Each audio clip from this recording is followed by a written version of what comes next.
This is part 3 of how to improve your CV. In case you missed part 1 and part 2, you can check them up on my YouTube channel, Captain37, or you can check them out on my Facebook page, Marketing Study in Zambia. Part 3. So you have with you your CV, curriculum vitae, your name, and the focus is going to be on your work experience. Previously, I talked about education and I talked about other information that you would include. The focus for now is on your work experience. And when it comes to your work experience, you must clearly indicate the organization you work for. For example, I may have worked for Zambezi University. You need to indicate the position. You should have had a position. That is the position I had. And not that I really worked at Zambezi University, but I'm giving you an example.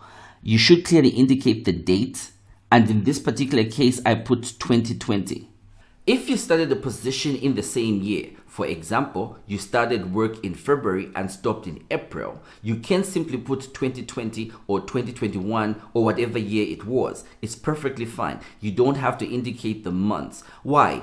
Give yourself and the interviewers room for a discussion. Do not give all the information on your CV. Leave room for discussions.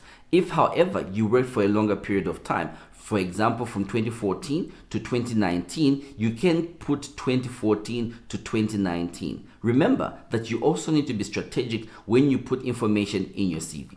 What follows is that you have to put your responsibilities. What is it that you were doing? For example, in this case, it was creating content for all platforms of communication, but not limited to Facebook, Twitter, Instagram, and LinkedIn. Enhance media presence, nadada. You'd list down a relative number of what were your main responsibilities. And that's it. That is what you include under work experience.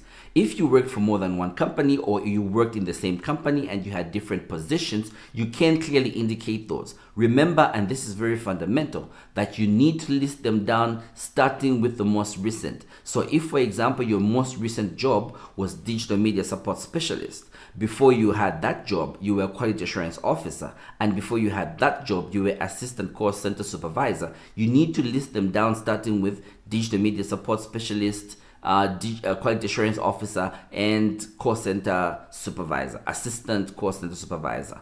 You list them down starting with your most recent. The next and last part of your CV is that of your referees.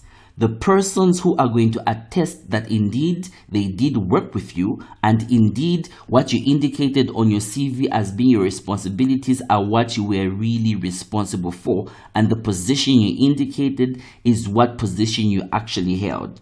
So when it comes to referees, you need to put their name and their position. Do not just put Victoria. Put the full name and the title of the person. I wish to mention, and this is very important, some people may say I do not have work experience, and that's perfectly fine. It's normal. We all start from somewhere.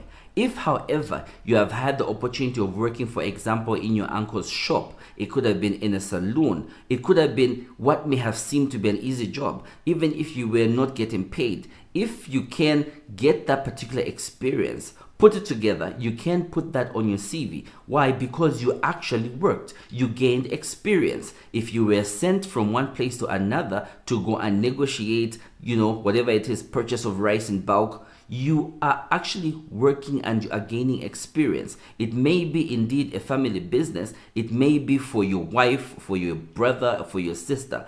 Do not underestimate any experience or exposure that's given to you. If you can, take advantage of it, because that is what accounts for work experience.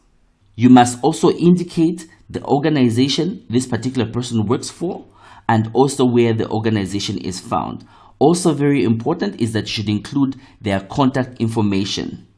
A referee is someone who should be able to give a good testimony about you. It must be someone who you reported into or someone who you worked for or worked under. Also, just in case you may have never worked, you can get into a relationship with someone who's already in industry. It could be someone who you are indeed related to, but very important that you should not share the same last name. So for example, I cannot put my older sister or my older brother as my referee. It's obvious that they'll say good things about me. So if you have never worked before, start getting into relationships with people that are in an industry that you are interested in joining. It could even be someone you are related with, provided they're able to give a good account about you and you don't share the same last name.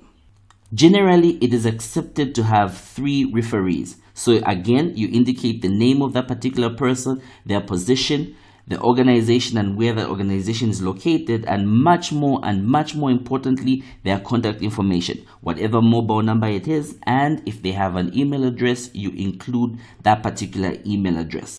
You should have a minimum of 3 referees, and it is very important that the referees have up-to-date CVs of yourself, because organizations that are prospective employers may call your referees to find out if you really exist.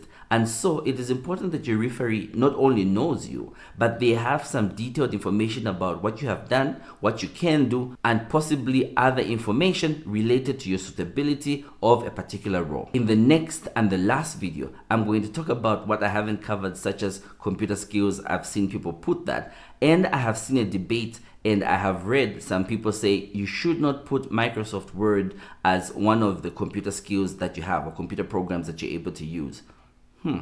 I'll talk about that. See you in the next video.